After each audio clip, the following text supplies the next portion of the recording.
Di dalam surat Al-Furqan ayat 63 dijelaskan tentang sifat ibadur rahman.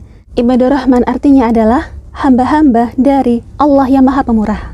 Dalam tafsir Al-Azhar, karya Buya Hamka, dijelaskan bahwa orang yang berhak disebut sebagai ibadur rahman adalah orang-orang yang berjalan di atas muka bumi dengan lemah lembut, sopan santun, tidak sombong, dan tidak pongah. Sikapnya tenang. Dia adalah laksana padi yang telah berisi, sebab itu dia tunduk. Dia tunduk kepada Allah karena sadar akan kebesaran Allah. Dan pada sesama manusia, dia rendah hati karena dia sadar bahwa dia tidak bisa hidup sendiri di dunia ini. Dan bila dia berhadapan, bertegur sapa dengan orang bodoh yang dangkal pikirannya, tidaklah dia lekas marah, tetapi tetap disambutnya dengan baik. Pertanyaan dijawabnya dengan memuaskan, dan yang salah dituntunnya ke jalan yang benar. Orang semacam itu pandai benar menahan hati. Sifat ibadur rahman yang kedua adalah mereka yang pada malam hari begadang menyembah Allah, baik sujud maupun berdiri. Sebagaimana firman Allah Subhanahu wa taala di dalam surat Al-Furqan ayat 64. Buya Hamka di dalam tafsir Al-Azhar menjelaskan maksud ayat ini adalah yaitu kesukaannya adalah begadang, tidak banyak tidur di waktu malam, karena ia hendak sujud dan berdiri, salat untuk mengingat Allah dan membuat kontak dengan Allah. Yang laksana jiwanya itu seperti suatu dinamo yang selalu diisi dengan kekuatan yang baru hampir di setiap malam. Pada sholat malam itulah sumber kekuatannya. Dia mengenal Allah demi melihat bekas rahmannya.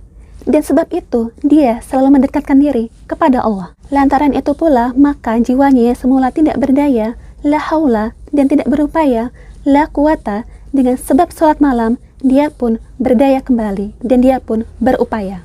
Sifat ibadur rahman yang ketiga adalah mereka yang berkata, Ya Rabb kami, jauhkanlah kiranya kami daripada azab neraka jahanam, karena azab neraka jahanam itu sangat memilukan. Buya Hamka di dalam tafsir Al-Azhar menjelaskan maksud dari surat Al-Furqan ayat 65 adalah ibadur rahman, dia pun berdoa agar kiranya terlepas daripada siksa azab neraka jahanam, karena azab neraka jahanam itu sangat memilukan bagi jiwa. Permohonan seorang mukmin agar terlepas dari siksa azab neraka adalah tanda kerendahan hati dan tersunyi dari kesombongan.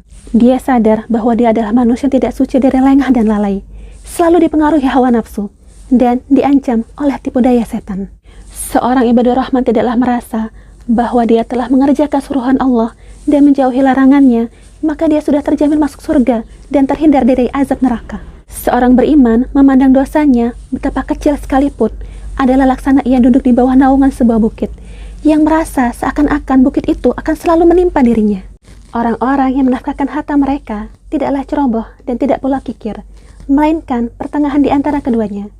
Itulah ciri ibadur rahman yang keempat, sebagaimana tercantum di dalam surat Al-Furqan ayat 67. Buya Hamka di dalam tafsir Al-Azhar menjelaskan maksud ayat ini adalah, yaitu apabila dia menafkahkan harta bendanya, tidaklah dia ceroboh, royal, dan berlebih. Tetapi tidak pula dia berlaku sebaliknya, bakhil atau kikir, melainkan dia berlaku sama tengah. Tidaklah ia royal, ceroboh, hingga harta bendanya habis untuk hal yang tidak menentu, dan kurang memikirkan tentang masa depan. Dan tidak pula ia bakhil, karena bakhil adalah suatu penyakit. Dia menggunakan harta benda sebagai penjaga kehormatan, dan untuk dipergunakan sebagaimana mestinya, dan bukan untuk diperbudak oleh harta itu sendiri. Maka dua sifat itu, royal dan bakhil terhadap harta benda, adalah alamat jiwa yang tidak stabil. Hidup yang qawaman yang sama tengah antara royal dan bakhil, tidak lain sebabnya adalah karena kecerdasan pikiran yang terlatih. Memandang bahwa harta benda adalah semata-mata pemberian dari Allah, yang harus dirasai nikmat pemakaiannya. Dia dijaga pula jangan sampai dipergunakan untuk hal yang tidak berfaedah. Harta benda amatlah perlu. Kita hendaklah kaya supaya bisa membayar zakat dan naik haji.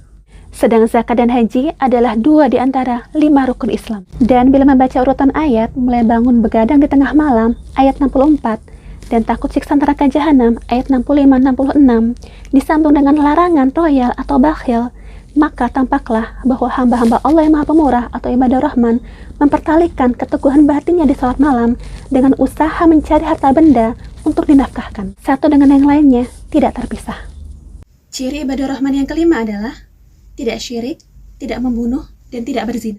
Sebagaimana firman Allah Subhanahu wa taala di dalam surat Al-Furqan ayat 68. Buya Hamka di dalam tafsir Al-Azhar menjelaskan maksud ayat ini adalah seorang hamba Allah yang Maha Pemurah itu tidaklah menyeru kepada selain Allah.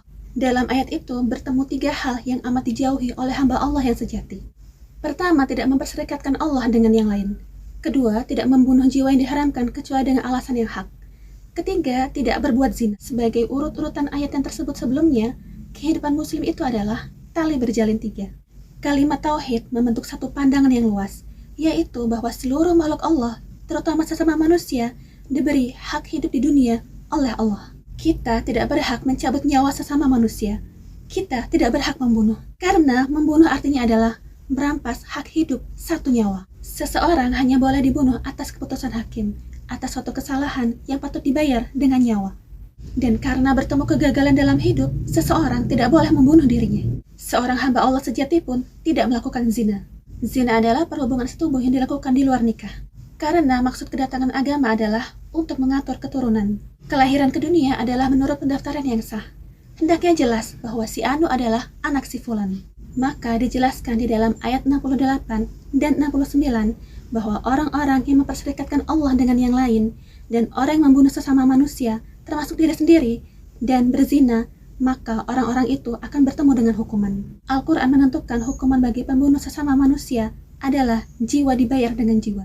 Al-Quran pun menentukan hukuman bagi pezina, karena orang yang berzina telah mengacau balaukan masyarakat. Sifat ibadur rahman yang keenam ada di dalam surat Al-Furqan ayat 72. Dan kita akan membahasnya berdasarkan tafsir Al-Azhar karya Buya Hamka. Sifat ibadur rahman yang keenam adalah orang yang tidak suka memberi kesaksian palsu atau mengarang-arang cerita dusta untuk menjahanamkan orang lain. Dan mereka itu apabila berjalan di hadapan orang yang bercakap mengosong, mengobrol tidak tentu ujung pangkalnya, perkataan-perkataan yang tidak bertanggung jawab, maka dia pun berlalu begitu saja dari tempat itu dengan baik. Dia menjaga dirinya agar jangan masuk terikat ke dalam suasana yang tidak berfaedah. Usia manusia adalah terlalu singkat untuk dibuang-buang pada pekerjaan yang tidak berfaedah. Dia keluar dari tempat itu dengan sikap mulia dan tahu harga diri. Sehingga sikapnya demikian itu memberi kesan yang baik dan mendidik bagi orang-orang yang bercakap kosong itu. Pertama, melakukan kesaksian dusta. Kedua, mengobrol tidak tentu ujung pangkalnya, amatlah berbahaya dan menjatuhkan suatu masyarakat. Karena kesaksian dusta di muka hakim bisa membuat seorang yang jujur tak bersalah menjadi teraniaya, terhukum atas hal yang bukan salahnya. Dan bisa pula membebaskan orang yang memang jahat dari ancaman hukuman. Kesaksian dusta di muka hakim adalah termasuk dosa besar yang sulit dimaafkan. Mengobrol omong kosong dan tidak tentu ujung pangkalnya tidaklah layak menjadi perbuatan dari ibadur rahman. Seorang hamba Allah pemurah memiliki disiplin diri yang tinggi. Lebih baik berdiam diri daripada bercakap yang tiada berharga. Kalau hendak bercakap juga, isilah lidah dengan zikir, menyebut dan mengingat nama Allah.